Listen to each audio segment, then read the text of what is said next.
Olá, aluno do portal IED. Eu sou Luiz Fernando Valadão Nogueira e estou a trabalhar com vocês sobre a temática recursos e procedimento nos tribunais. Nós vamos começar a nossa abordagem tratando de início sobre o recurso de agravo interno. Vejam, o juízo natural nos tribunais é o julgamento colegiado. A sistemática adotada pelo nosso legislador é no sentido de que, em primeiro grau de jurisdição, as decisões sejam proferidas isoladamente, monocraticamente. E, no âmbito dos tribunais, a par de haver um juízo de revisão, tem-se um juízo colegiado, que traz uma maior segurança e um maior debate àquela matéria levada aos tribunais. Por isso, pode-se afirmar e reafirmar que o natural é que os julgamentos proferidos pelos tribunais sejam sempre proferidos de maneira colegiada.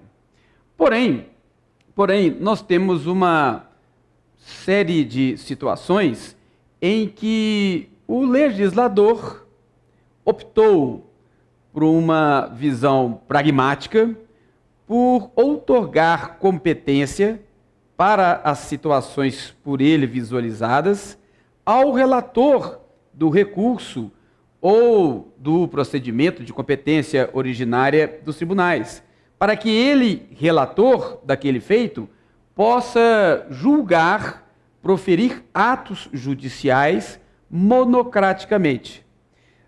Vejam que o Código de Processo Civil estabelece, ao tratar dos feitos nos tribunais, no artigo 932, confiram depois, por favor, diversas incumbências do relator. Por exemplo, o artigo 932 do Código de Processo Civil estabelece que o relator irá dirigir e ordenar o processo no tribunal, inclusive com relação à produção de provas.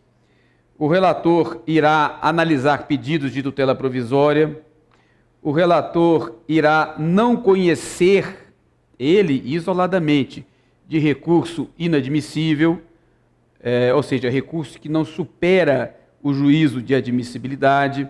Ele poderá, em algumas situações, negar provimento ou dar provimento monocraticamente a determinados recursos, quando pode-se e deve-se aplicar aquilo que já foi pacificado em sede de súmulas do STF, do STJ ou do próprio tribunal, ou porque deve-se aplicar aquilo que os tribunais superiores já pacificaram em sede de recursos repetitivos. Enfim, há uma série de situações elencadas no artigo 932 e seus incisos, em que se estabelece ao relator a competência para decidir isoladamente, distanciando-se do juízo natural, que seria o colegiado. Para essas situações, a despeito desta competência outorgada ao relator, para que ele, na solidão de seu gabinete, decida sozinho, a despeito da atribuição desta competência, o legislador resguardou à parte a viabilidade, a possibilidade de, estando se sentindo prejudicada por aquela decisão monocrática, que a parte possa levar aquela matéria a um reexame pelo colegiado, que, repito, é o juízo natural.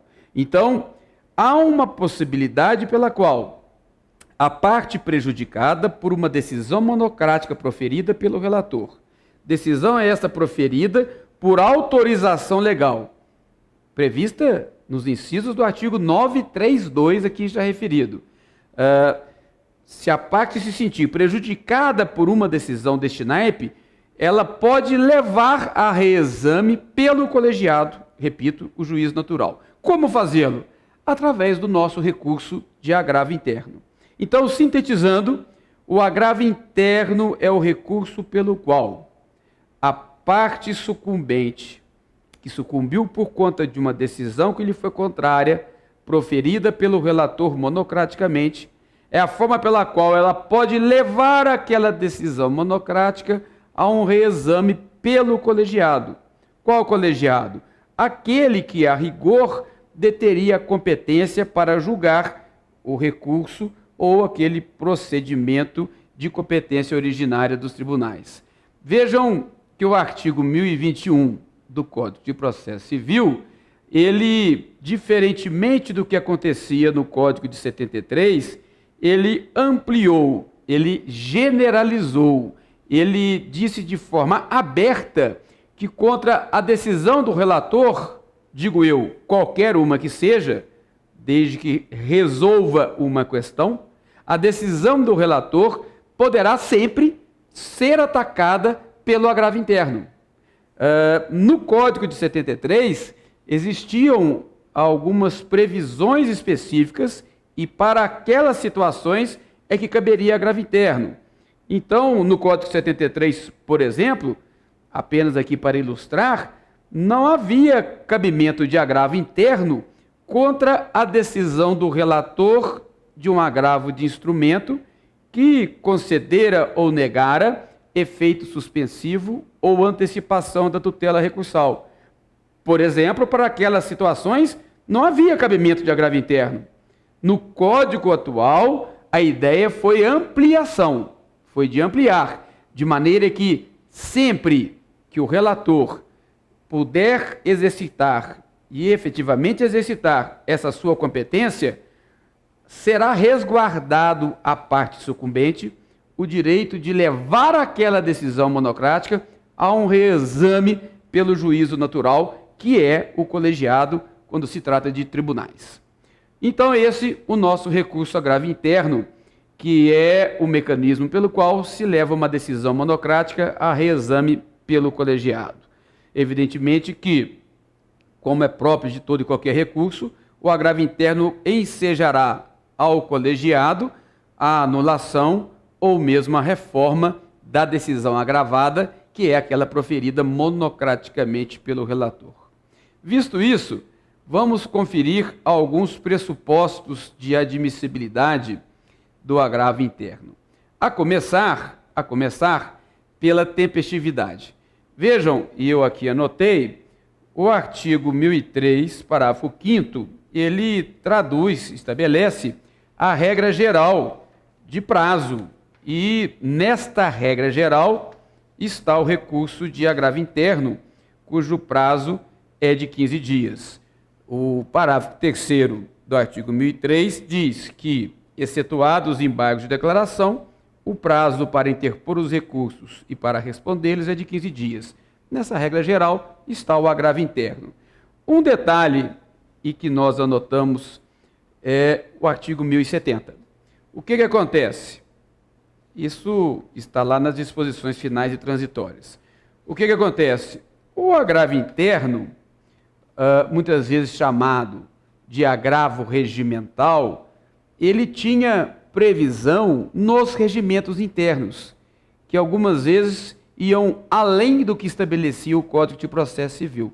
E aí, neste ir além, até provocava uma discussão sobre a constitucionalidade ou a legalidade desta, entre aspas, criação de recurso por meio de regimentos internos.